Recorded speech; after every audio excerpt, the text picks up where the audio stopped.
नमस्कार, मैं हूं आपके साथ रोशनी शर्मा और आप देख रहे हैं खबर समय जगत। आइए नजर डालते हैं आज के मुख्य समाचार। भोपाल मध्य प्रदेश सहायक पशु चिकित्सा क्षेत्र अधिकारी संघ का प्रांतीय वार्षिक अधिवेशन राजधानी भोपाल के कुटकुट भवन में आयोजित किया गया। प्रांतीय अधिवेशन में प्रदेश भर से आए पशु चिकित्सा विभाग के अधिकारी व कर्मचारी शामिल हुए।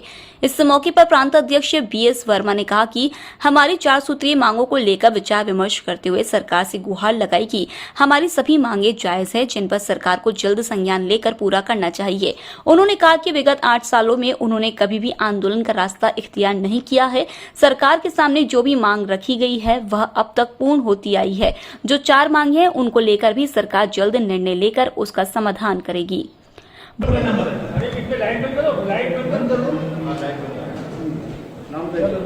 आपका नाम बताइए। मैं BS वर्मा, प्रांत अध्यक्ष मध्य प्रदेश पशु चिकित्सा क्षेत्र अधिकारी से। ये वार्षिक रूटीन है हमारा, प्रतिवर्ष होता है शासन के नियमानुसार भी, क्योंकि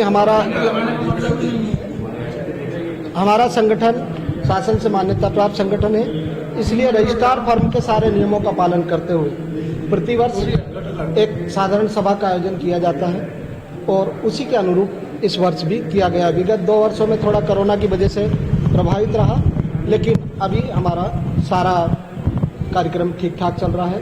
आज के इस कार्यक्रम में हमारी मुख्य मांगे जो थी वो वेतन विसंगति की थी और इसके अलावा हमारा स्थायी यात्रा भत्ता, भर्ती नियमों में संशोधन, पदोन्नति पदनाम देने की। पदोन्नति पदनाम तो एक ऐसा विषय है जिसमें शासन को 0 रुपये का भार है और कुछ भार नहीं है, लेकिन वो भी पेंडिंग है। इन सब विषयों पर आज माननीय शिव कुमार चौबे जी, मुख्यमंत्री महोदय के सलाहकार, हमारे कर्मचारी कल्याण के अध्यक्ष माननीय रमेश शर्मा जी, भारतीय पशु चिकित्सा परिषद के चेयरमैन डॉक्टर उमेश शर्मा जी, संचालक पशुपालन और ACS महोदय किसी कारण से किसी राष्ट्रीय स्तर की कोई बैठक आ गई अचानक, लेकिन थोड़ी देर में पधारने वाले हैं। पुरानी पेंशन बहाली की मांग भी है क्या आपकी? पुरानी पेंशन बहाली की भी मांग हमारी, पुरानी वो 4-5 सूत्री मांगे हैं, ज़्यादा लंबी चौड़ी मांगे नहीं रहती हमारी और हम छोटी छोटी मांगों को एजेंडे में लेते भी नहीं हैं। आपने अपने उद्बोधन में कहा क्या कारण? नहीं, डायरेक्टर बहुत अच्छे हैं, बहुत सपोर्ट करते हैं। कुछ चीज़ों पर जो निर्णय की वो होती है उस निर्णय प्रक्रिया में विलम्ब हो जाता है। बाकी संचालक महोदय की कार्यशैली बहुत अच्छी है। हमारे जितने काम हमारे लिए वर्ग के लिए जो होते हैं उनके लेवल पे वो लगभग सभी काम हो रहे हैं। मांगों को लेकर ध्यानाकर्षण करवाया अपने प्रदेश सरकार को? प्रदेश सरकार को कई बार ज्ञापन दिया है, चूँकि अभी 1 साल से जब कोरोना काल की विकट परिस्थितियां थी तब हमने कोई भी पत्र व्यवहार सरकार से नहीं किया, क्योंकि हम समझते थे कि ऐसी विपरीत परिस्थितियों में हम सरकार से कुछ मांगे यह हमारे लिए शर्मनाक था। हमने उस दौरान नहीं मांगा, लेकिन अब हम कह रहे हैं और हमारी बहुत सारी मांगे अनार्थिक मांगे हैं जिनमें कोई आर्थिक भार नहीं आना सरकार का और उसको किया जा सकता है। और चूँकि पशुपालन विभाग के 90% कार्य करने वाले ग्रामीण क्षेत्रों में सारी सेवाएँ देने वाला संवर्ग है ये, जो एक पशुपालक के घर तक जाता है और उसकी सेवाएं देता है।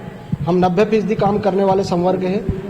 पद बहुत खाली पड़े हैं, 50% के लगभग पद खाली हैं, जिससे कार्य प्रभावित हो रहा है। पशुपालकों के लिए सरकार बहुत कुछ चाह रही है कि कृषि की आय में वृद्धि हो, कृषि की आय दुगनी हो, लेकिन उसका सहायक व्यवसाय जो होता है वो पशुपालन होता है और पशुपालन को